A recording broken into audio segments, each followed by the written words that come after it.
하나님의 말씀 창세기 14장 1절로 24절 말씀 보겠습니다. 창세기 14장 1절로 24절 말씀은 아브라함을 통해서 보여주신 우리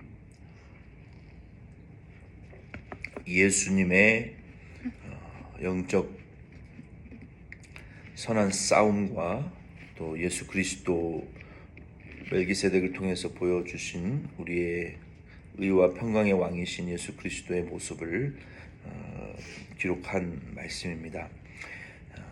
먼저 1절로 9절 말씀에 보면은 여기 소돔 왕을 중심한 그 5대 연합 왕국이 그돌라오메를 12년 동안 섬기다가 이제 도저히 섬길 수가 없다. 너무 아마 많은 세금을 요구를 하고 또 간섭을 하니까 더 이상 이제 서러워서 못 살겠다. 13년째 되는 해에 소돔 고모라를 중심한 5 연합군이 이 그돌라오멜 왕국을 대적하는 전쟁을 시작을 했습니다. 근데 안타까운 것은 롯이 그 지역으로 소알 땅을 시작으로 소돔 고모라까지 찾아 들어갔어요. 근데 그 소돔 고모라는 여호와 하나님의 눈에 보시기에 큰 죄를 짓는 도시였는데 롯은 그것을 보지 못하고 육신의 안목을 쫓아서 하나님의 에덴 동산과 같이 보였기 때문에 소돔 고모라 땅을 찾아 들어갔어요. 근데 거기에 전쟁이 일어나 가지고 참 위급한 상황이 이제 되고 말았습니다. 창세기 19장 1절 말씀에 보면은 롯은 그 소돔 고모라 땅에 들어가서 성공한 이민자로 잘 살고 있었어요. 왜냐하면 보통 그 성벽 높은 곳에 앉아 있는 사람은 지위가 굉장히 높은 사람만 앉을 수 있었어요. 높은 전망대, 성벽 꼭대기 높은 자리에 앉아서 이렇게 대접받는 자리였기 때문에 그 롯이 소돔 고모라 땅에 들어가서 이민자로서 굉장히 높은 지위에 올라간 것은 그 육적으로 봤을 때는 외면적으로는 굉장히 성공한 자의 위치에 올라갔다라고 볼 수 있어요. 근데 전쟁이 일어나면 어떻게 됩니까? 그게 다 불타 없어져 버리고 자기 능력으로 보존할 수 있는 상황이 되지 못해요. 결과적으로 10절로 12절 말씀해 보면은 소돔 고모라는 전쟁에서 패배했고 연합 그 5개의 왕국이 다 가산을 빼앗기고 노예로 잡혀갔어요. 군대와 사람들이 그돌라오멜에게 노예로 잡혀갔는데 그 중에 롯도 가족을 다 뺏기고 자신도 노예로 잡혀가 버리고 만 거예요. 이것이 그 이민자로서 참 성공할 줄 알았는데 하나님의 약속과 말씀을 버린 그 롯의 이 실패의 모습인 거예요. 우리도 미국 와서 하나님 앞에 믿음으로 살면 한국보다 상상할 수 없는 하나님의 은혜와 축복을 우리가 누릴 수 있어요. 근데 미국에 살던 한국에 살던 똑같은데 미국에 와서 한국에서 잘 섬겨서 합격했는데 미국 와서는 하나님 버리고 이게 물질 중심으로 살면 이게 롯과 같이 우리가 사실은 이 하나님에게 버림받을 수밖에 없고 세상적으로도 성공할 수가 없어요. 우리가 육신의 양식을 위해서 살면 가난하게 돼요. 그러나 하나님을 위해서 살면 한때는 가난하지만 절대로 하나님 의인과 의인의 자손을 걸식하는 것을 하나님 허락하시지 않는다고 분명히 말씀하셨어요. 우리가 육신의 양식만을 추구해서 살면 굶어요. 그런데 우리가 하나님을 위해서, 의를 위해서, 교회를 위해서, 사명을 위해서 살면 하나님 절대로 우리를 굶기지 않으시고 굶기지 않는 것뿐만 아니라 눌러 감당할 수 없을 만큼 우리에게 하나님 축복하시는 것을 여러분 믿으시기를 바랍니다. 우리가 지나온 그 이민자들의 1세대, 2세대 분들을 우리가 믿음의 그 조상 선진들을 우리가 바라보면 알 수 있어요. 근데 이 롯은 그렇지 못했다는 거예요. 근데 저는 이 성경을 14장을 읽으면서 좀 아브라함이 참 이해가 안 됐어요. 그 하나님이 헤어지는 것이 하나님의 뜻이었거든요. 롯과 결별하는 것이 하나님의 뜻이었고 연합해야 될 사람이 있고 연합하지 말아야 될 사람이 있어요. 우리 성도님들은 함께 사업을 하고 뭐 돈을 공유하고 재산을 공유할 사람이 있고 절대로 그러지 말아야 될 대상이 있다는 것을 여러분 분명히 아시기를 바랍니다. 그것이 가족과 친족이라 할지라도 하나님 앞에 악한 자면 절대로 여러분 뭘 공유하시면 안 돼요.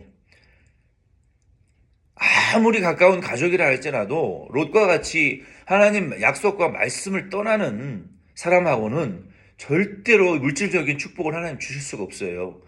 아브라함이 롯과 결별하는 것은 하나님의 뜻이었는데 우리 성도님들도 잘 아시잖아요. 주변 분들의 그렇게 믿음 없이 돈만 욕심부려서 하나님 중심이 아니라 돈 중심으로 사는 분들이 어떻게 하나님에게 참 하나님의 마음을 섭섭하게 하고 실패하는 것을 우리가 옆에서 다 지켜보고 있잖아요. 근데 이 아브라함이 하나님이 기뻐하시지 않는 롯을 왜 쫓아가서 전쟁을 하고 구출해냈을까? 좀 이해할 수가 없었어요. 그런데 우리가 인간적인 관점으로는 이해할 수 없지만, 그러니까 우리가 하나님의 구원의 관점으로 이 성경을 보면은 그 이해가 되어지는 거예요. 그러니까 아브라함은 롯이 가족이라, 친족이라, 뭐 세상에서 가족 외에 우리를 돌아보고 참 사랑할 대상이 뭐 가족밖에 더 있느냐, 친족밖에 더 있느냐. 그러니까 아브라함도 이거 그 친족이니까 어쩔 수 없었나 보다라고 우리가 성경을 바라보면 그냥 이스라엘의 고대 그 역사로밖에 성경을 볼 수가 없어요. 그러나 아브라함이 지금 이 롯을 하나님이 기뻐하시지 않는 사람이지만 아브라함이 지금 롯을 아브라함 지금 모든 것을 걸었거든요.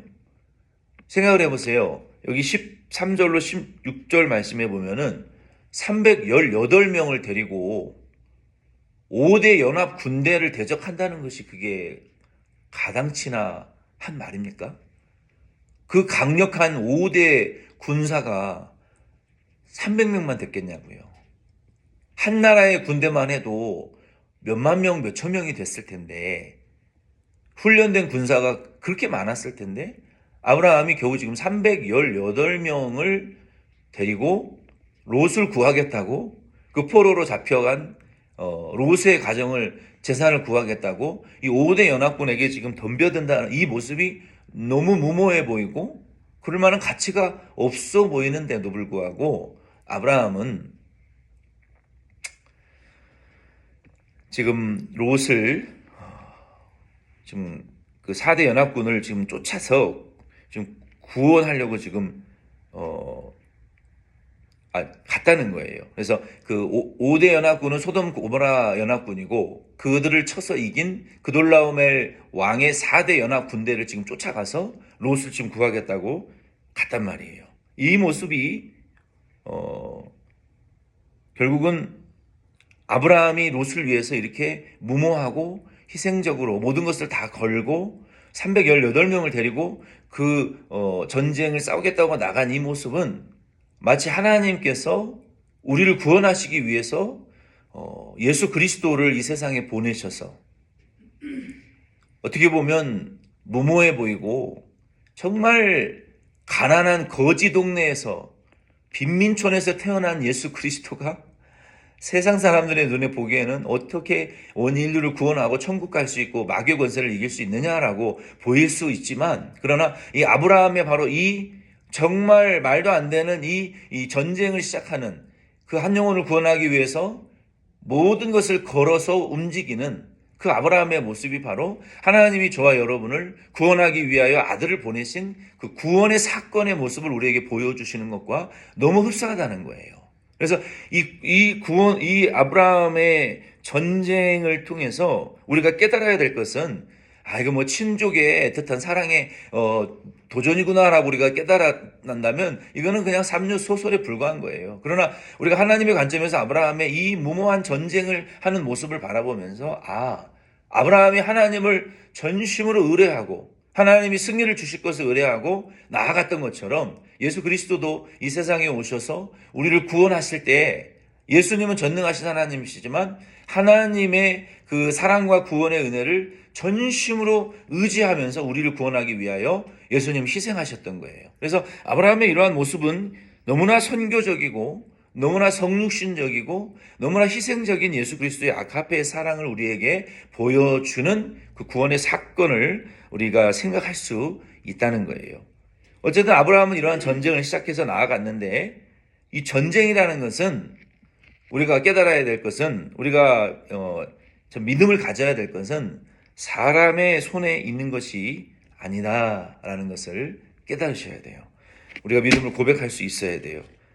사무엘상 17장 47절 역대하 20장 15절 말씀해 보면은 여호와의 구원은 창과 칼에 있지 아니하고 전쟁은 여호와께 속한 것이다라고 말씀하셨어요.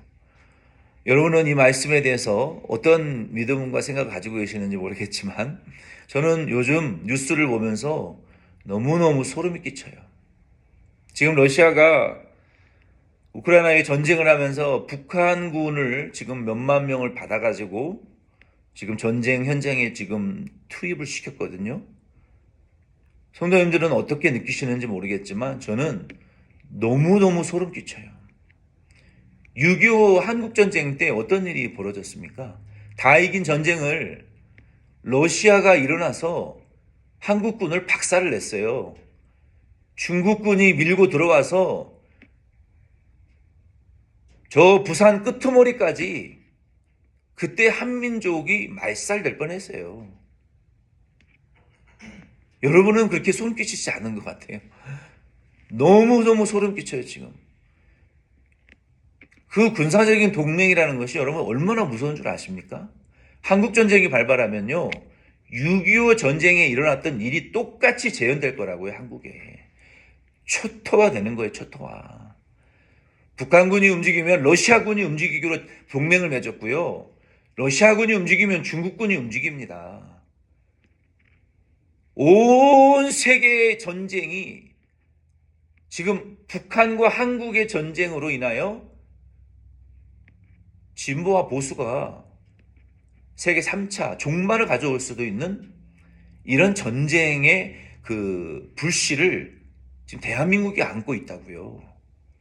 세계 8위, 10위, 13위 경제 대국이면 뭐합니까? 북한군이 한번 전쟁 일으키면 여러분이 사랑하는 동족과 민족 한국 초토화되는 것은 10초 안에 끝나는 거예요.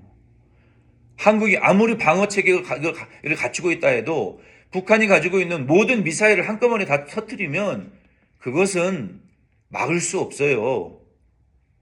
미군이 도와주겠지. 그것은 꿈나라에서나 일어날 수 있는 이야기예요. 언제 어떻게 도발할지 모르는데 그걸 누가 대비합니까? 군인이 대비할 수 있다고 생각하세요? 아니요. 비밀리에 수행하는 작전은 어느 누구도 막을 수가 없어요. 그래서 핵무기가 있다고 해서 안심할 것도 아니고 방어체계가 있다고 해서 안심할 것도 아니에요. 전쟁은 고대나 현대 첨단 무기전이나 하나님에게 승패가 있는 것을 우리 기독교인들은 성도들은 믿고 기도하고 나라와 민족을 위해서 정말 우리가 기도할 때의 지금이 얼마나 이 살떨리는 지금 현실입니까? 지금 세상에 한국전에 일어났던 일이 지금 똑같이 재현되고 있는데 이건 진짜 끔찍하고 무서운 일이에요. 그러나 전쟁은 하나님에게 있다. 전쟁을 일으키는 분도 하나님이고 중단시키시는 분도 하나님이고 승리와 실패를 주시는 분도 하나님이라는 것을 우리는 믿고 대한민국을 위해서 우리의 조국과 교회를 위해서 여러분 전쟁이 일어나면 우리가 지금 누리고 있는 모든 자유와 풍요로움은 한순간에 없어지고 그냥 고대 사회로 돌아가는 거예요. 마트가 있기를 합니까? 전기가 있기를 합니까? 돈을 쌓아놓고 있으면 무슨 소용이 있냐고요. 모든 문명이 하루아침에 깨져버리는데 그냥 원시 시대로 돌아가는 거예요. 우리는 하나님이 전쟁을 일으키지는 않으시겠지만, 허락하지는 않으시겠지만, 그러나 이것은 공포요, 무서운 일이에요, 지금. 우리가 하나님의 지금 역사를 우리가 도우심을 간절히 우리가 간구해야 될 때라는 것을 우리 성도님들은 깨달으시고, 우리가 이러한 시대 속에서 우리가 깨어있는 믿음을 가지고 사셔야 됩니다. 말씀대로 돼가고 있잖아요. 무슨 이 평화로운 시대에 전쟁이 일어나겠느냐? 무슨 종말이 오겠느냐? 근데 세상은 지금 말씀대로 되어가고 있어요. 여러분 생각을 해봤어요. 푸틴이 정말 머리가 어떻게 헷가닥 해가지고 김정은도 그냥 헷가닥 하고 시진핑도 그냥 헷가닥 해가지고 안 되겠다. 도저히 못 살겠다. 북한과 한국과 일본을 쓸어버리자. 그 미친 짓 하고 버튼 하나만 누르면 인류의 종말이 온다니까요. 왜 그런 일이 안 일어날까라고 우리가 얼마든지 일어날 수 있어요. 내일이라도 일어날 수 있는 일이에요. 그러면 진짜 예수님의 말씀대로 그 무서운 말세가 임산부에게 임하지 않도록 기도해라. 한겨울에 추운 겨울에 일어나지 않도록 기도해라. 환란이 감해지게 하도록 기도하라. 그런 말씀이 현실적으로 이제 느껴질 거예요. 그러나 우리가 그것을 뭐 인류가 영원히 잘 될 것처럼 번영할 것처럼 평안하다 안전하다라고 생각하고 사니까 위기감이 없는 거예요. 하나님의 나라와 예수의 재림과 종말의 환란에 대한 위기감이 없는 거예요. 그러나 저는 너무 무서워요. 너무 살떨리는 일들이 지금 일어나고 있어요. 그래서 우리는 전쟁은 하나님에게 있다라는 것을 우리가 깨닫고 우리는 말세 신앙을 좀 가지셔야 되고 종말의 신앙을 또 좀 가지셔야 되고 하나님의 나라에 대한 예수의 재림에 대한 소망을 가지고 우리가 그 위기감을 느낄 때 우리가 행동이 나오는 거예요. 위기감이 없으니까 그냥 어제와 오늘 같고 오늘이 내일 같은 그냥 별 다른 그냥 먹고 사는 일에만 몰두하는 삶을 신앙생활을 우리가 해가는 거예요. 그래서 우리는 오늘 13, 16절 말씀까지만 나눠야 될 것 같습니다. 그래서 우리가 아브라함이 이와 같이 롯을 위해서 희생하는 것은 그래도 뭐니 해도 가족이나 친족밖에 없다라는 교훈을 주시는 것이 아니라 예수 그리스도가 하나님의 나라에서 성육신하신 선교적이고 성육신적이고 아카페적인 그 하나님의 사랑을 아브라함을 통해서 하나님이 보여주신 것이고 전적으로 하나님을 의존하여 이 전쟁이 하나님께 속해 있다라는 것을 이 영적 전쟁, 선한 싸움을 싸운 오늘 우리가 불렀던 찬송처럼 선한 싸움을 싸우고 우리가 의의 멸류관을 쓰고 주님 앞에 영광의 멸류관을 쓰기까지 선한 싸움을 싸우신 예수님의 그 모습을 우리가 이 말씀을 통해서 비유로 깨달으실 수 있는 은혜 받으시기를 바랍니다.